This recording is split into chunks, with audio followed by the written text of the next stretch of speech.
Nah, ketika Fatihah itu sebegitu keramatnya, sebegitu topnya, itu setan rapat, singkat cerita itu yang tadi dipimpin oleh iblis yang sedang terkapar apa?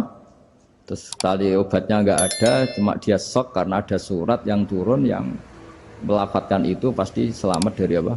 Neraka. Nah ini gimana saran Anda? Terus sarannya adalah bikin orang-orang itu lupa, tidak baca Fatihah. Nah ini rapatnya iblis. Idzabu wajtahidu hatta tufilu qulubahum hatta la yaqulu hadis surah. Kala yuksiru qira'ataha wa la yakunu lahum ajrun wa thawabun bal yakunu lahum adzabun wa iqabun. Kemudian yang terakhir saya beri ijazah tentang Al-Fatihah ya, karena ini surat yang populer. Kalau saya ijazahi Quran 30 juz pasti sampean nggak hafal. Atau ijazah surat Baqarah, kalau mau Baqarah mau. Ijazahi surat Baqarah mau 2 juz setengah. Mau Mas Asep? Ya Fatihah aja yang gampang ya. Nah, ya kulhu Fatihah ini paket ringan ini. Tapi pahalanya apa? Besar. Ini beda ya, artinya selama ini mungkin Anda baca tapi monoton ya. Tapi ini saya bacakan teks aslinya tentang istilahnya itu mazaya itu kelebihannya Fatihah. Saya baca Arabnya dulu, nanti ini terakhir ini ijazah. Tadi kan saran-saran umum tentang sosial. Ya, pokoknya jadikan kebaikan itu punya nilai sosial yang baik lah. Jadi nanti orang yang nggak amanah nggak laku, ya calon bupati, gubernur, presiden yang nggak amanah juga nggak laku. Begitu juga kiai yang tidak amanah juga nggak laku, suami yang nggak amanah juga nggak laku, istri yang nggak amanah juga. Sehingga kebaikan ini jadi nilai sosial yang dalam tanda kutip sudah keniscayaan. Yang diinginkan Allah itu seperti itu, bukan kebaikan yang dipaksakan karena kekuatan negara. Maksudnya kalau bisa kebaikan itu tidak usah dipaksakan. Memang satu apa ya, sudah satu kebutuhan. Kayak cerita-cerita di negara maju itu, bahkan apapun jatuh itu nggak ada yang ngambil apa itu. Makanya gambarannya Mekah Medina kan gitu kan, barang jatuh nggak ada yang berani apa ngambil itu, saking sudah jadi sistem. Nah, sehingga banyak negara di Eropa itu yang sampai nggak punya tentara, nggak punya polisi karena kebaikan sudah. Nah kita kan masih capek, polisinya aja capek apalagi masyarakatnya, karena ya apa ya, kebaikan itu belum jadi nilai apa bersama. Nah kita selain ditopang negara, ada polisi, ada tentara, itu kita usahakan kebaikan itu jadi nilai apa bersama. Ya, tadi wa'tamiru bainakum bima'ruf. Dan kita punya reputasi yang bagus dalam bab ini. Saya masih ingat kecil saya itu yang jilbaban hanya keluarga kiai, sekarang rata-rata masyarakat itu jilbaban. Dulu yang sekolah SMP, SMA itu jilbaban kadang dulu malah dilarang ya, harus sama seperti itu seragamnya. Sekarang sudah boleh dan nyaman. Lama-lama yang dapat simpatik ya yang pakai pakaian model tertutup seperti itu. Lama-lama gamane cara wong golek mantu ya golek yang seperti itu daripada yang blodor. Lama-lama jadi nilai bersama. Ya ingin saya seperti itulah. Di terminal juga sama. Orang mau makan cari warung yang kelihatan ada ayat kursinya, pakai jilbab, atau paling enggak dia enggak mungkin lah nyuguhkan yang tiren atau yang haram. Kan ada garansi sosial, ada apa? Ada garansi apa? Sosial. Dengan penampilan yang soleh itu kan, masa iya nyuguhkan oplosan babi gitu misalnya itu. Jadi nilai sosial itu harus, ya tadi harus benar-benar jadi nilai.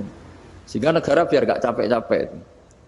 Polisi juga gak capek kan, karena tugasnya corong Jawa mau ngawat-ngawati tok, tapi sudah tidak perlu tegang karena kebaikan sudah jadi nilai apa bersama. Ya, ingat-ingat ya ayatnya tadi, wa'tamiru bainakum bima'ruf. Jadi kebaikan itu harus jadi nilai bersama. Iktimar itu menjadi urusan bersama. Makanya kalau kita rapat besar disebut apa? Muktamar. Muktamar itu urusan bersama. Tadi imamnya sholat juga menopang Gojek karena nggak lama-lama nopang Grab, nopang Kernet, nopang penjaga Indomaret, penjaga bensin, pom bensin. Nah dia hanya punya waktu 5 menit terus imamnya baca Baqarah kan. Iya imamnya mursyid, mungkin dia tambah lama tambah dapat aplaus dari muhibbinnya, tapi makmumnya Dia tambah lama tambah dapat penghormatan dari pecintanya, tapi kitanya wah khusyuk wali kan dia dapat status naik lah, kita yang sudah tidak ikut jadi wali diganggu apa pekerjaannya. Kalau ada imam seperti itu sampai mufarokoh saja, niat ya Allah sampai sini saja saya makmum orang itu, silakan orang itu punya urusan sendiri dengan jenengan ya sudah, atau salib saja apa ya, itu boleh. Kalau dalam fikih namanya apa, mufarokoh. Mufarokoh itu niat, tapi kamu jangan langsung selonong mufarokoh, niat dulu pamit sama Allah bahwa sekarang mau mufarokoh. Ya, tapi ya jadi sholat yang aneh kan, imamnya masih rukuk, kamu terus sujud, terus apa-apa selesai ya.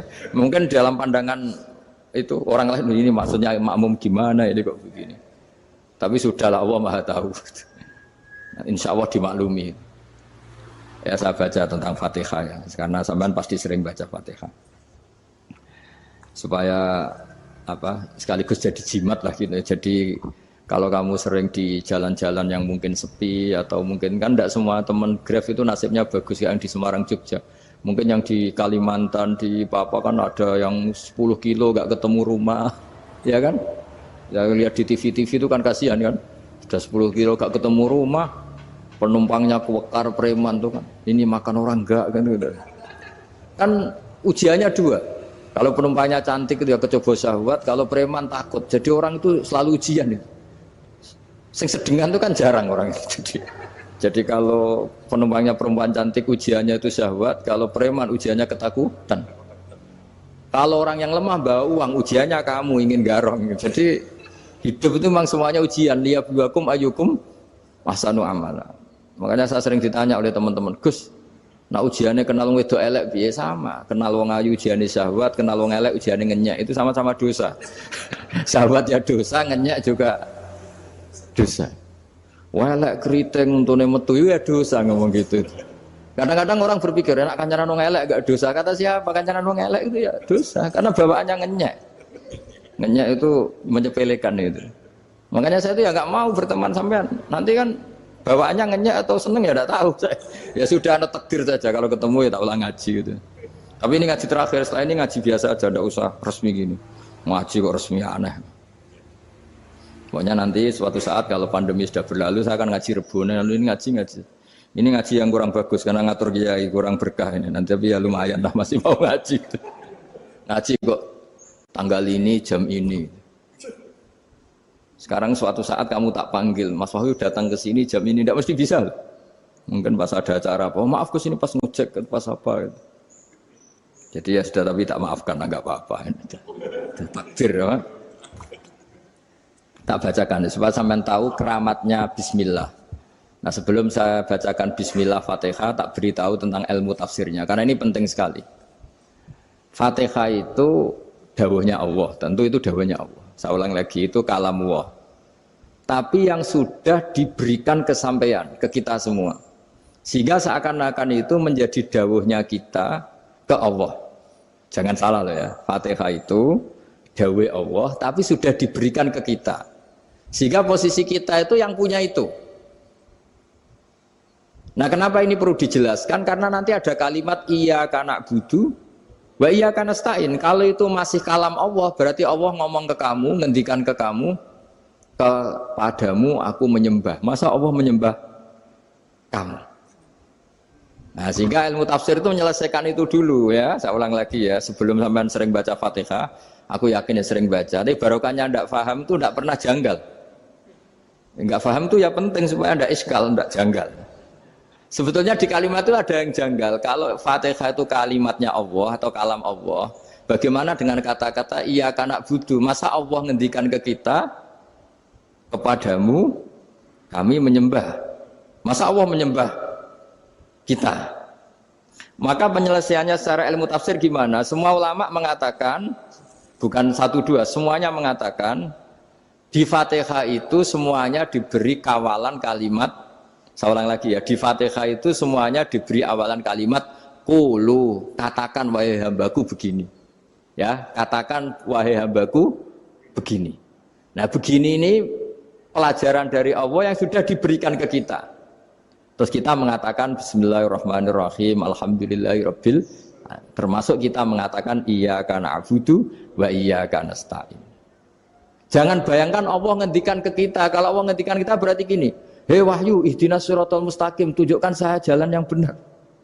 Nah nanti kamu terus, ya Allah, Anda aja minta tolong saya minta tolong siapa kan? Jadi panjang kan?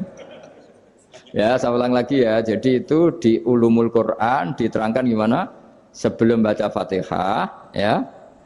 Fatihah itu kalamullah, ngendikane Allah, tapi yang sudah diajarkan ke kita dan sudah milik kita, sehingga kalimat itu menjadi milik kita. Tapi ya kalamullah, tetap kalamullah, tapi sudah menjadi milik kita. Udah paham ya? Ya pinter nah. Ya, karena kalau tanpa penjelasan seperti ini, Anda akan iskal. Bagaimana Allah, iskal itu janggal, bagaimana Allah mengatakan iya anak butuh. Kan jadi aneh ya? Ya, jadi tak jelaskan secara ilmiah ya. Jadi kata ulama-ulama tafsir, ayat-ayat Quran seperti ini sebetulnya dimulai dari kulu apa? Meskipun nggak dilafatkan. Itu kan sama dengan qul huwallahu ahad Muhammad, katakan kalau Tuhan itu satu. Ya namanya Quran itu kan kalam Allah, membina nabinya, membina umatnya. Makanya dikatakan atau enggak, di sini tersembunyi kata qulu, katakan. Ya, jadi ya ibarat apa itu? Kamu ngajari anak kamu lah, le, panggil jenengan bapak kulo. Itu maksudnya anak itu, kalimat itu kalimat kamu, tapi kamu ajarkan ke anak kamu. Terus anak kamu bilang, Pak jenengan bapak kulo. Nah, ketika kamu mengatakan jenengan, bukan kamu mengatakan jenengan anakku, berarti anakmu itu bapakmu, kan lucu kan? Anak kamu ajari jenengan bapak kulo, kamu engkau bapak saya. Terus anak kamu mengulang jenengan atau kamu bapak saya. Berarti itu kalimat yang kamu ajarkan, tapi sekarang sudah milik anak kamu. Kalau itu kalimat kamu kan lucu, masa anak kamu bilang bapak. Nah itu seperti itu. Jadi ulama memberi solusi atau jawaban iya karena abudu. Ya itu sebelumnya ada kata-kata kulu, katakan wahai hambaku, hubungan kamu dengan saya adalah katakan iya karena butuh, wa iya karena stain. Terus hubungan kamu dengan saya katakan juga dalam doamu ihdinas siratal mustaqim. Jelas ya, jadi itu kalam Allah yang sudah milik kita karena diajarkan Allah untuk kita. Dong ya? Ya dong, ya, gak jelas gak. Tapi bagus, gak jelas itu bagus.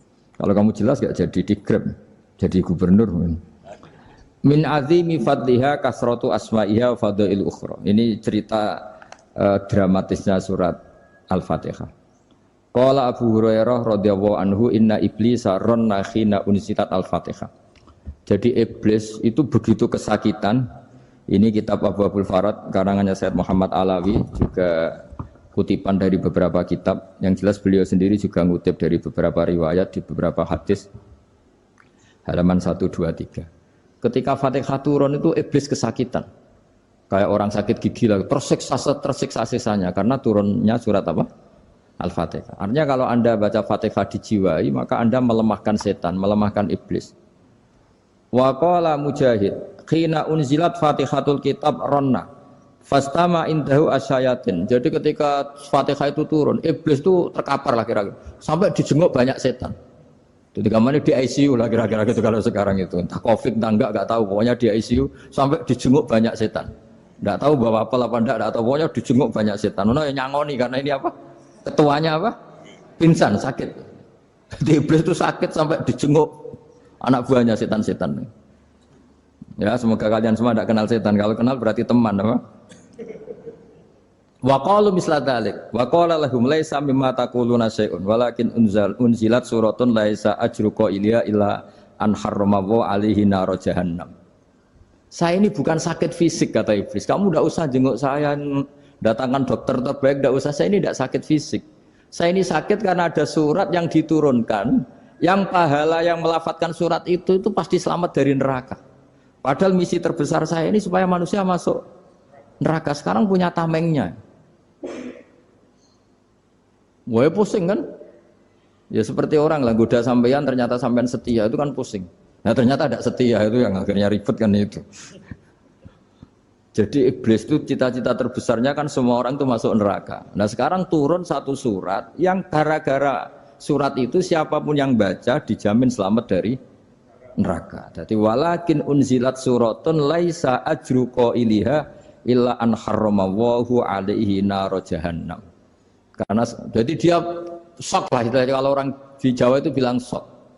Aduh sial nasib saya ini umat nggak bisa saya goda lagi karena punya tamengnya tadi punya. Qad tolakaidukum wa makrukum. Rekayasa kalian sekarang itu tidak ada gunanya semua.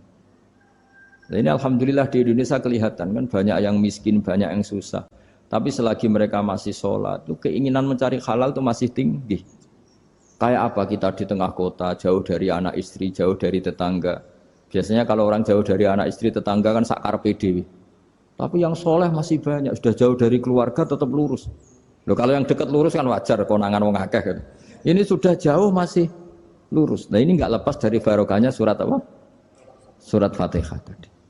Jadi karena ada surat yang menjamin pelafalnya atau qailiha terbebas dari api neraka. Wa qalat as-sayatinu lahu is ayyusai'in ta'muruna ya maulana. Faqala lahum idhabu wajtahidu hatta tukhfilu qulubahum hatta la yaqulu hadhihi surah. Lalu kita gimana? Jari para setan gitu. Lalu kita gimana? Terus kata iblis, sudah bikin mereka lupa sehingga tidak baca lagi. Selagi masih baca kita pasti keok. Jadi kalau sampean sudah jarang baca Fatihah itu berarti sudah bagian dari kemenangan apa? Iblis. Jadi kalau sampean sudah jarang baca Fatihah itu berarti bagian dari kekalahan Anda, kemenangan iblis. Masih sering baca? Berapa kali? Terus apa lagi?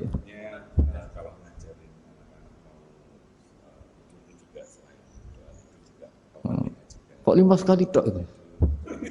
Berarti pas sholat fardu tok itu? Enggak 5 kali itu mendingan itu 17. Kamu itu ngitungnya jangan 5 ini. 5 waktu itu berarti lumayan kan? Berapa? 17 ya? Iya. 17 ya? Ya. 17 tapi kalau makmum tuh sering separuh kan, apalagi makmum tarawih. Ya kan? Makmum tarawih itu bacanya Fatihah ada yang sempurna enggak ya? Ya enggak lah. Baru alhamdulillah rabbil alamin mampu ruko ikut ruko gitu. Makmum kan yang tarawih lah Mas. Kalau tarawih jarang sempurna ya. Fatihahnya itu. Kan imam sudah ruko. Kamu bacanya Fatihah sampai mana tuh? Baru setengah ya. Ya paling pas tarawih aja kan enggak sempurna ya. Apalagi kalau imamnya sing kilat tuh waduh malah. Nah, ketika Fatihah itu sebegitu keramatnya, sebegitu topnya, itu setan rapat singkat cerita itu yang tadi dipimpin oleh iblis yang sedang terkapar apa? Terus tadi obatnya enggak ada, cuma dia shock karena ada surat yang turun yang melafatkan itu pasti selamat dari apa? Neraka. Nah ini gimana saran Anda? Sarannya adalah bikin orang-orang itu lupa, tidak baca Fatihah. Nah ini rapatnya iblis. Idhabu wajtahidu hatta tufilu qulubahum hatta la yaqulu hadhihi surah. Kala yuksiru qira'ataha wa la yakunu lahum ajrun wa thawabun bal yakunu lahum adzabun wa iqabun.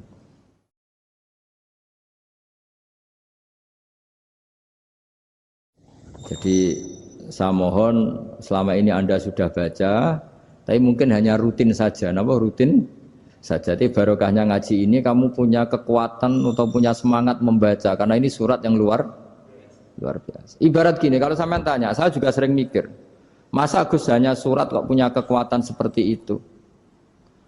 Di dunia ini kata Allah, mulai Nabi Adam sampai kiamat, nggak ada yang bisa menandingi kekuatan kalimah. Kalimah itu kata-kata, nggak ada yang bisa menandingi kata-kata. Misalnya Anda nge-grab, berangkat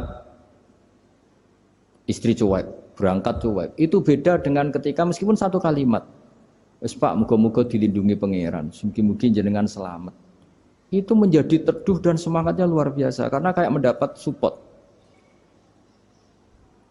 Jadi kira-kira kalimat itu hubungannya kita dengan Allah Fatihah itu seperti itu. Kamu melafadzkan satu kata-kata yang dibenarkan langit bumi, dibenarkan aras, dibenarkan malaikat, dibenarkan semua penghuni di dunia ini.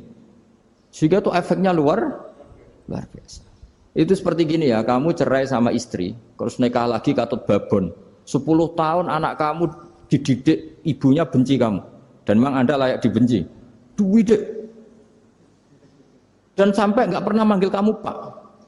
Suatu saat, kamu tentu rindu kan, ingin dipanggil Bapak oleh anak kamu. Suatu saat anak ini manggil kamu Pak E. Wah itu senengnya bukan main. Hanya sebuah kata-kata. Makanya kadang-kadang orang itu tanya sama kiai, ijazah lafadz ini gunanya apa sih? Itu ijazah-ijazah itu untaian kata-kata. Yang kata-kata ini dibenarkan langit dan bumi dan aras dan para malaikat sehingga efeknya itu luar. Nah ibarat seperti itulah. Kamu melafadzkan Fatihah itu melafadzkan kata-kata yang dibenarkan Allah dan Rasul dan semua malaikat, semua penghuni langit. Maka ini efeknya pasti luar. Nah di sini lah orang-orang dulu itu tahu keramatnya itu sehingga ketika melawan Belanda, melawan Jepang dulu itu kalimat-kalimat itu menjadi mantra yang luar biasa. Doa lah, doa yang luar biasa. Tapi di era modern karena orang sudah tidak ngerti itu, dianggap itu mantra, jimat, khurafat, bid'ah, waduh ribet menemal. Sebetulnya tidak seperti itu. Memang kata-kata ini kekuatannya luar biasa. Sama kesakitan hati kamu juga karena itu. Ngojek wangilan. Lha Pak di bojo kok kowe gagah tok kere. Wah, iku seling terus mesti. Padahal kalimat itu kan tidak melukai secara fisik, tapi apa kerjanya sesuk saras-sarasen. Karena terus dengan pengadilan seperti itu kan, ngapain kerja demi perempuan yang seperti ini? Lagi-lagi kata-kata ini luar. Nah bayangkan kalau kata-kata itu adalah kalimat yang diajarkan Allah lewat Rasulnya, lewat malaikat Jibril. Kayak apa kekuatannya? Nah kira-kira Fatihah itu gitu. Kalimat yang baik, kalimatan thayyibah diajarkan oleh Allah dan Rasul, kayak apa kira-kira kekuatannya? Pasti luar biasa. Wong support yang dikatakan istri kita, anak kita aja luar biasa, apalagi ini support yang diajarkan Allah dan Rasul. Ya makanya saya mohon kalau baca Fatihah, baca kalimat-kalimat thayyibah ketika sholat itu dijiwai. Ya misalnya Rabbana lakal hamdu mil'us samawati wa mil'ul ardi wa mil'u ma syi'ta min syai'im. Engkau zat yang layak dipuji dan pujian ini memenuhi langit dan bumi. Karena kita tahu nggak ada sejengkal di alam raya ini kecuali di situ ada rahmat Allah. Misalnya kamu bisa lewat sampai rumah saya, kamu mungkin anggap biasa saja. Coba kalau ngalami likuifaksi, tahu-tahu bumi ini ambles, bisa ngelewati yang likuifaksi itu luar. Tanyakan orang pernah ngalami likuifaksi di Sulawesi, itu melihat bumi bisa diinjak nggak ambles itu, wah luar. Nah, sama nggak ngalami itu sehingga lewat bumi ya biasa aja. Coba kalau ngalami seperti tidur, ya biasa aja. Coba kalau ada gempa, bahwa bumi tenang ini sudah nikmat yang luar biasa. Masa kamu ngaku nikmat nunggu digituin? Ya kan? Nah, makanya baca Fatihah dijiwai lah, bahwa ini kalimat yang luar biasa. Nah, saya teruskan ya.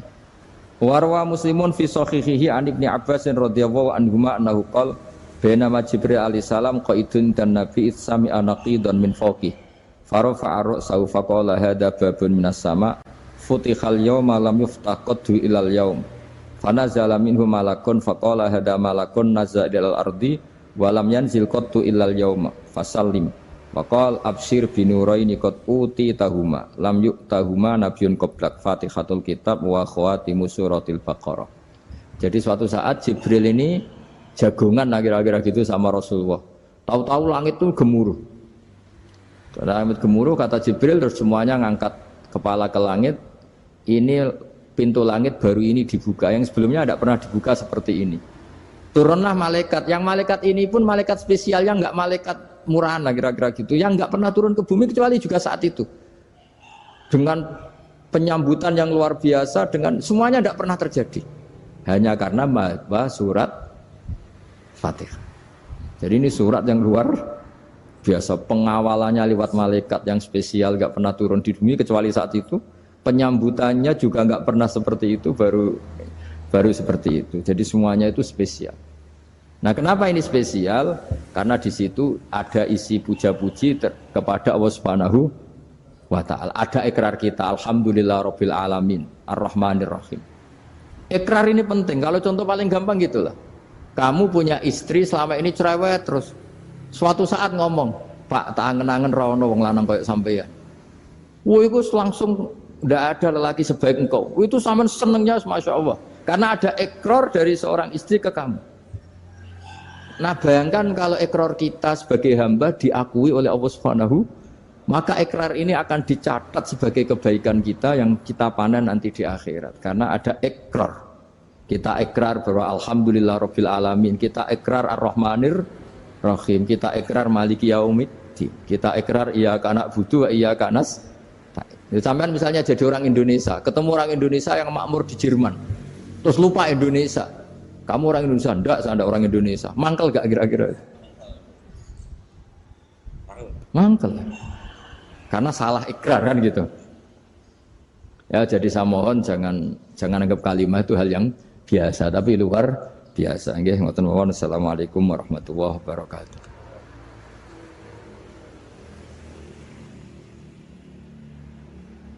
Saya berkali-kali kampanye di mana-mana lah, kampanye dan menganjurkan. Di antara catatan dalam Suhufi Ibrahim wa Musa kan ada kan di Quran itu yang dinamakan lampiran-lampiran wasiatnya Nabi Ibrahim dan Nabi apa? Musa. Itu di antara catatannya begini. Orang yang punya akal itu adalah orang yang bisa menikmati sesuatu yang baik.